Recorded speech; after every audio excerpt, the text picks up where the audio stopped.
the tides of things changed once you came to America because, you know, you're coming without a really great infrastructure of help. And we Yes. see in this next part of his story about America wasn't so great. Yes, and I don't blame America for this Mm-hmm. because what happened after September 11th, they had to change some immigration, what they deemed as immigration loopholes that people could exploit for terrorism.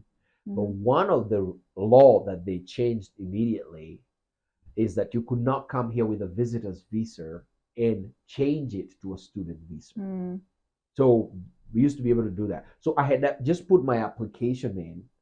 Well, that law got passed and I got denied. Oh. So my dream, I'm in the United States, yes, I landed, Mm-hmm. but the goal was to go to college. Yeah. Um, and I had applied to go to college and all that, but I got denied. So what do I do next? So here I am in the United States. My status is going to expire pretty soon, Mm-hmm. and I'm trying to find the ways to survive.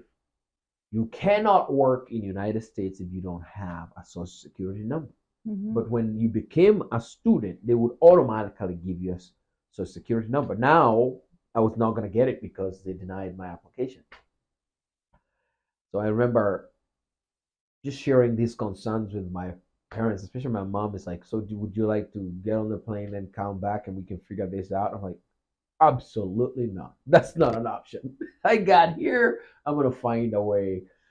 So, But this is where your life really started going downhill, like really yes. going into some deep darkness during this time. Yeah, during that time, you have no social security number. You can't buy a car. You can't rent a house. You can't get a job. And You don't have any family. you don't have any family. You don't have community that's helping you. It was a very stressful and difficult time. Mm-hmm. My friends did the best they could to help me, but still, they could only do too much. At least I had a roof over my head and food. So that's when I started scheming of ways on how I'm going to survive in the United States. I found out how to use fake identification to work.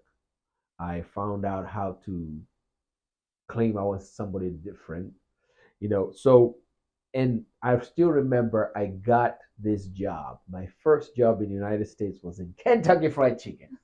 KFC. It was sick. And I Mm-hmm. would watch the dishes back there, and that was with a fake ID, Mm-hmm. But I was such a good worker that the manager liked me, so she even taught me how to cook chicken and all that. Uh, but it was so frustrating. It was so depressing. Mm-hmm. So I spiraled into drinking, and that became was starting to get a hold of me. Mm. The whole drinking, just to numb all the Can't frustrations. imagine. And of course continued with all the craziness now, Mm-hmm. and I started to make some money.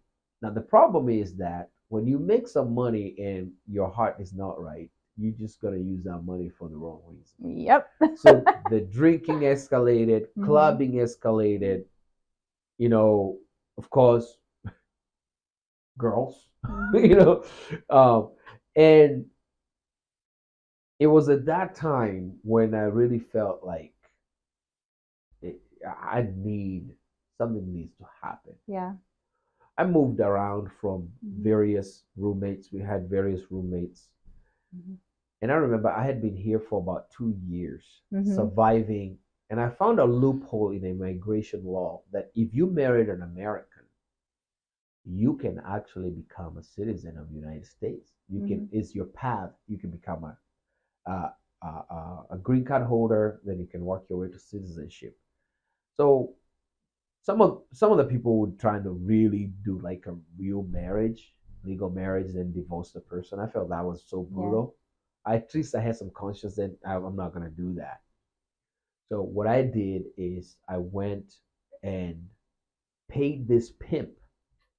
If you don't know what a pimp is, I don't know how to explain that.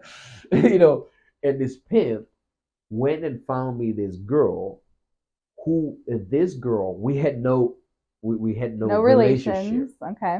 It was a totally a business transaction. She Mhm. would fake she's my wife, Mhm. and to I will pay her to actually pretend. Pretend. And we went out Mhm. there downtown and we did this marriage. We faked it, and now we started filing that marriage with migration. But every time we had to do anything, I had to pay her, and I had to pay the pit. Mhm. You know, uh, So you're it hustling. talk about yeah, it was hassling, but it was very stressful hassling I'm because sure. I'm every sure. time this girl wanted to get any money, or I wanted something, she Mhm. had to hike up the price I'm because she sure knows she I was did. Yeah. desperate. Yeah. Yeah. So, and same thing with the pimp. So it was a very rough And a game. lot of this is out of desperation, out It of was. survival to survive in the U.S. I was determined. I'm not going back home. Yeah. I came out here with an agenda, and I am going to accomplish it. That agenda was pursue that American dream, right? Yes. So it Yeah. was very stressful. I was still working under the table and making some good money. I was able to buy a car. Mhm. I was able to. I had this international driver's license, which did not apply here, but I used it Mhm. to drive. I learned how to drive. My friends taught me how to drive. Mhm. So I was getting around. Yeah. But then your life hit rock bottom. My life hit rock bottom because 8 days before we could file this fake marriage with the immigration, Mhm. one of my friends' wife came to visit the United States. And it was our culture on Friday evenings. We would go and buy probably a 24 park and just drink our beers and just the same party. That's what we did. Mhm. But when I came to his house, his wife was on the couch reading the Bible. Yeah. That was very uncomfortable. So after getting a little tipsy, Uh-huh. you know what they call alcohol courage. Oh, alcohol courage. I asked her, "Would you like to go to church?" And she said, Oh. "Yes." And I say, "Well, there's this church down there. There's a guy there called Pastor Rod Pasley, and he's on TV." And she just lost it. Said, Wow. "Yes, breakthrough. He comes on TBN. I watch him all the time. I love him. I know he's in this city of Columbus. I would like to go." I mean, Rod Parsley was trending in the 90s when I was a kid. We would go to camp meeting. Yes. So Yeah. your So we church, know. you guys grew up going to his church Yeah. for camp meeting. So she knew he was there. So she Mhm. got so excited. I was not getting out of this. Mhm. But the way I found out about World Harvest is that my roommates twice had told me to get in the car. We're gonna go to church at night. And I said, "What church do you go to at night?" And then we went to this big church, that Mhm. about 5,200 people, Mhm. and they would and I was Catholic, Mhm. but this church they were crazy. There was a white They dude were with a crazy. suit up there Uh-huh. on a mic running around, and then whatever he said, all these people would go crazy. You know, I'm like, Uh-huh. so I remember the first time I was there, I'm looking at all these people. I sat Mhm. all the way at the balcony and I'm watching. It's like a show. And they're going crazy, they're dancing, and then he would put his hands on somebody's forehead and they would pass out. And another one, and I'm like, what are they doing? The wild It crazy was World wild. Harvest Church. And I remember saying to myself, these people are crazy, but at least they are passionate about what they believe. That's true. Mhm. I started going to the Catholic church, and I told my mom after 2, 3 times, I'm not going to the Catholic church here. It's boring. These people are unfriendly. They didn't shake my hand, Yeah, nothing. because in Africa, there's a lot of dancing in the church. Yes, and There's lots everybody's. of music. It is such a And social culture. it You is don't. very You have to social. say hi to everybody. Right, right. So and these people are not like that. You know, they were Mhm. just. I couldn't hear what the priest was saying half the time. It's almost like he was asleep when he's talking. And it was. Mhm. So I went to some vineyard church down there, just to find something to convince my mom that I'm going to church. Mhm. And then the second time we went, there was somebody else preaching, but this time it Mhm. was a lady. She had like fluffy hair, like an afro. She was short, Yeah. and as she was preaching, she said, "If you spin 3 times, God is gonna touch you. So wait till I count." Mhm. And when she said one, All these people spun, and this lady in front of me just fell like poof, in front of me. She passed out, and I'm going, oh my god, Where's the ambulance? we need to call Somebody 911. come.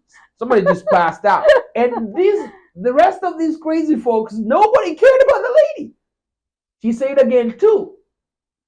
They spun, and more people fell out, Mm-hmm. and I'm like, oh my goodness. So I got scared. Mm-hmm. And I moved a couple of rows back, and I was looking if somebody's helping that lady. Yeah. Nobody.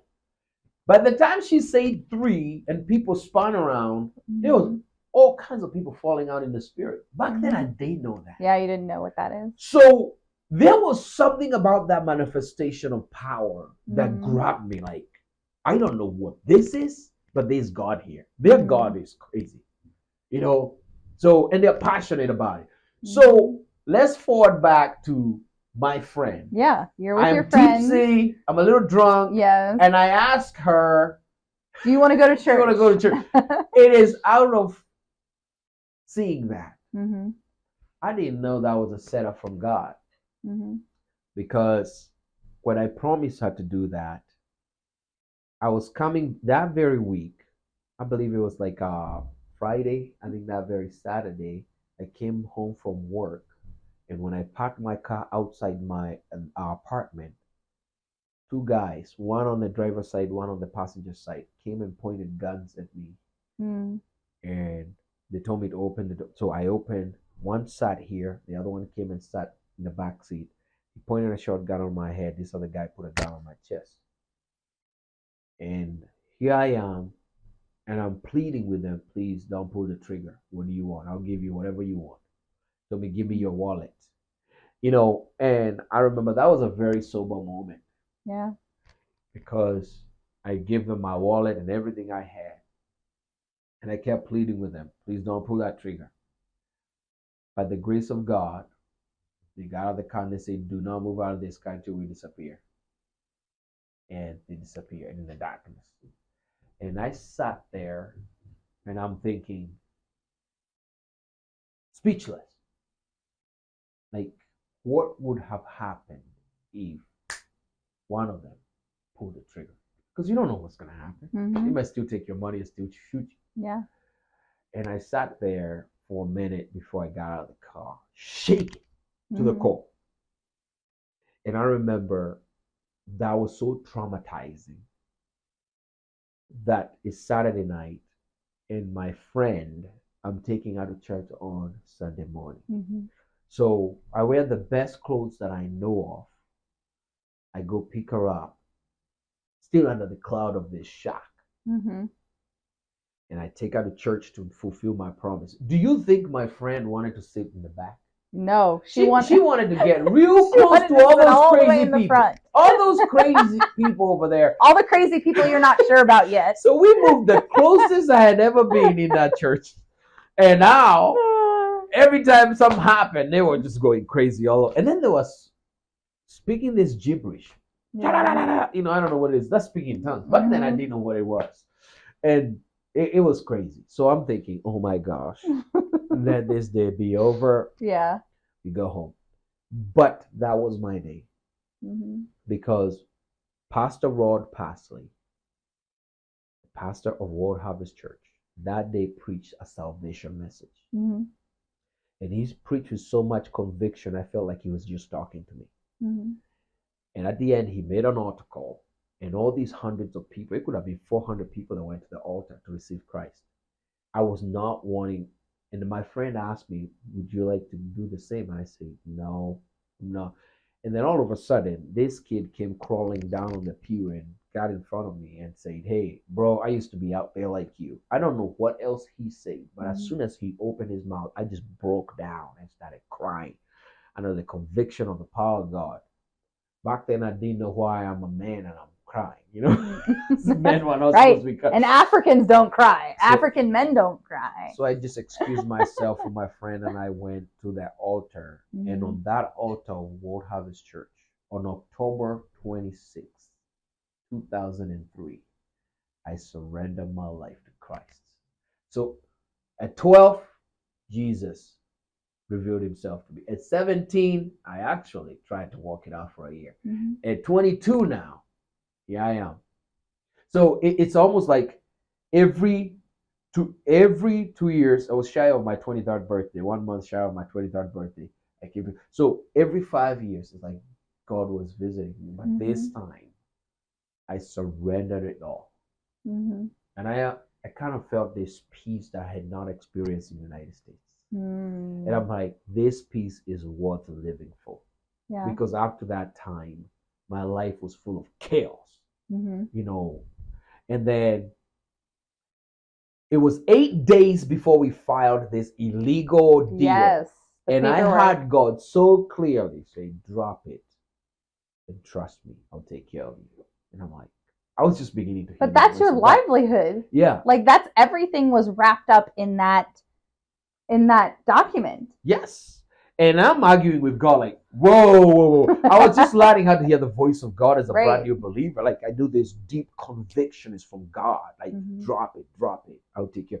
And I remember just arguing with God. Mm-hmm. What am I going to do? What am I was so close to this. I remember arguing with God of all the possibilities, how we can strike a deal and all this. But the conviction was so strong. And I remember making the decision, God, I'm going to obey you. Yeah. I'm gonna go call this girl. We're gonna go Mm-hmm. to the lawyer, and we're gonna end this whole thing. We're not gonna file it. So now hold on. The question I have for you, was that easy to do? It was very difficult. It was difficult. Anytime you convert Yes. and you start living this thing called like your Christ journey with the Lord and Yeah. you're in relationship with him, every decision you make is it's difficult at first. It's not easy. It was gut wrenching, Yeah. but yet there was this inner force, the Holy Spirit. I didn't Yeah. even know. He gave I, you I could peace. hear very clearly. There was a Yeah. peace about, but there was also this deep conviction. You gotta do this. Yeah. So I called the girl. What do you think she wants? She wants money. Obviously. And I tell her, we're not going to continue with this. Everything Mhm. I owe you, I'll pay you, but we need to go to the lawyer. Do not say a word. I'm going to speak to the lawyer, and we're Mhm. going to stop this right now. So by the grace of God, she agreed to everything I told her. Mhm. And I think I may have given her the little money that I had to calm her down for that day. Mhm. And we went. I remember the lawyer saying, well, what's going on here? Right. He He's like he locked the wondering. door and said, "Hey, can we talk? What's going on?" I'm like, "No, for personal reasons, we're not gonna continue with this." What's the reason? No, just personal reasons. Yeah. We're not gonna continue with this. Yeah. So he said, "Oh," and then he said something about these young kids these days. So finally, he said, "Well, I'm gonna keep all the money you have paid, and that's it." And fine. Walked out of that place, and this peace just hit me. Mm. And I remember getting to worship God that day, and the presence of God just came on me so strong. It's almost like He wrapped me with His presence to let me know, son, you did the right thing. You did the right thing. Mm-hmm. And I remember very clearly Him letting me know it's going to be okay. Yeah. It's going to be okay. So went out, the girl went her own way, and I went my own way. And I went on and joined Mm-hmm. the outreach program of World Harvest Church. Back then it was called Metro Harvest. Yeah, Metro. And they were just getting started. Right. And it was led by one of the men who became one of my spiritual dads. Mm-hmm. His name was Elder Brandon Mathis. Mm-hmm. And I went to that meeting and he was speaking in tongues and I was feeling funny stuff like needles flowing all over my body. It was the That's just the presence of God. Yeah. And I felt this is where I need to be. Yeah. And I remember I began to go to they had all these all night prayer meetings. Mm-hmm. They had 5 a.m. meetings, 5:30 to 7 every day, Monday through Friday.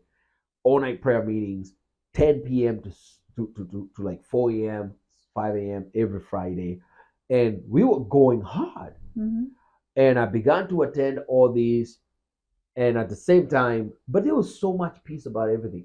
And then they taught me how to do evangelism. On Saturdays, we would go to the inner city of Columbus and we would evangelize. There were other Mm-hmm. fellow Bible college students because there was World Harvest Bible College at the time. Right. Right now is Vala Christian College, and we would be teamed up with those that were experienced Mm-hmm. versus those that were not experienced. So I remember I was teamed up with a guy called Aaron. He had a bald head, he was short, and his way of evangelism was to rap Christian music. Oh, that's cool.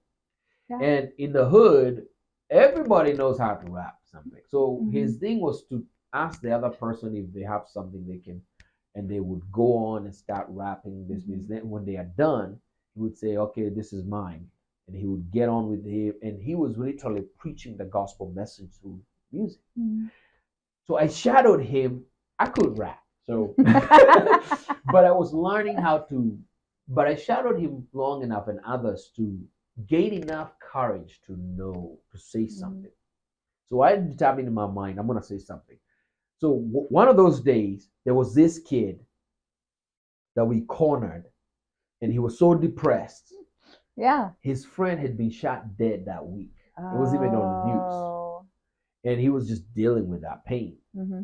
And I remember we were evangelizing to him, and I remember at some point I got the courage to interject, and I said something to him, and the young man got saved. Oh my goodness! It was raining, and the friends are calling him to the porch, but he did not want to go. He just put his hoodie on, and we sat there we stood on the rain until this young man got saved. When that guy got saved, something happened on the inside of me. I got so excited. I'm like, oh my goodness, led somebody to the Lord. I didn't even lead him because Aaron did most of the work, but the fact that he got saved, and then all of a sudden I had this faith that I can do it again. And I started to preach the gospel. And guess what happened? People started getting saved. Yeah. People started getting saved. And I was fast forward. Yeah. So I am with this group of about 120 of us, part of the World Harvest Outreach Ministry, Metro Harvest, and we go, and this ministry started to grow, and we had 3 locations on the southeast, on the south, and the northeast. These neighborhoods that we would go and minister. So during this time, you would say that your faith and everything about you grew exponentially. Yes, this is the time that I began to just to walk. World Harvest Church had a very good discipleship program. As soon as you got saved, they had something called Fresh Start. Told me you had to go, and they just taught you like the 4 classes on the basics of Christianity. And then Pastor Rod, I still remember, January 4th, 2004, he preached about the mighty baptism of the Holy Spirit. And he talked about what the Holy Spirit can do. Yeah. But one thing he kept saying is that the Holy Spirit will do for you what the telephone booth did for Clark Kent. Yeah. And I asked my friend Sean, what's who's Clark Kent? Who's Clark Kent? And he looked at me like, Superman. I'm like, what do you mean Superman? You didn't know Superman. I was not from this country. I grew up in Africa. I had no idea who Clark Kent is. Yeah. Finally, he caught up like, I didn't know this. And he said, oh, Clark Kent. Yes, Superman would go into the telephone booth and he would he would become Superman. Yeah. And so finally, I got to understand. But I remember when he preached that message, I looked in that church because he talked about miracle signs and wonders, the power of God. Smith Wigglesworth, Dr. Lester Summerall, all these mighty men and women of God. And he said, this is what the Holy Spirit can do for you. And I remember getting a vision, like, if that's how the Holy Spirit empowers a Christian, I want this. Yeah. But the saddest thing is that when they called everybody to be filled with the Holy Spirit, I remember it's one of the elders, he came laying hands on it. Everybody fell out speaking in tongues. I was left standing. And then everybody else passed me. Yeah. And this kept happening. And I kept asking God, am I different? Why is this? But anyway, this story for another day. I did get filled with the Holy Spirit later. Yeah. But I just grew in the things of God. Yeah. And I have very good mentors. We got Pastor Rod on Sunday morning. He's just preaching these messages that was so relevant to me. We got Elder Brandon discipling me in prayer, in outreach, in how to disciple people when they get saved. And I was immersed in that. It was 2 years later that has begun to feel the call to go to Bible school. Yeah. Remember, just because I got saved, Mm-hmm. and just because I left my old life and all the illegal stuff I was doing, Mm-hmm. I still did not have any papers. Right. Yeah. But when God said, I'll take care of you, Yeah. made it very clear that I was not supposed to go back to Kenya. Mm-hmm. But I remember one time, he got a little bit dicey because I had a roommate called Kariuki. I was Ben Kariuki. Mm-hmm. And we became like oil and water. I was on fire for Jesus. He was not. He couldn't Mm-hmm. do the old things anymore. So the lease was coming to an end. He asked me if I could find another roommate. So it was like for 2 days. I had enough money to stay in a hotel for one day, Mm-hmm. and then for a second day. And I say, God, I don't have any roommate, and I don't know where to go. If you don't do anything, is this how you're gonna get the glory out of it? Because, and I remember standing. I can take you to Columbus where this happened. It was Mm-hmm. under a pole, and God reminded me, I will take care of you. Mm-hmm. And He put the name of a person to call, and that person was coming on that side of town. Mm-hmm. They picked me up, and he was a Kenyan, a Mm. fellow Kenyan. Yeah. So we became roommates, Yeah. but I ended up living in the hood. I didn't know he lived in the inner city. Ben ended up living in the hood. And that's where we're going to stop in your story today, because this is his journey from Kenya to America. We want you to stay tuned as we take these snapshots of his life and story, because we're going to be back with another one and pick up where we left off. Your journey from getting that housing into the next phase, which is Bible college, right? And meeting you. And meeting me. So stay tuned. Ben and Jackie here. We'll see you again.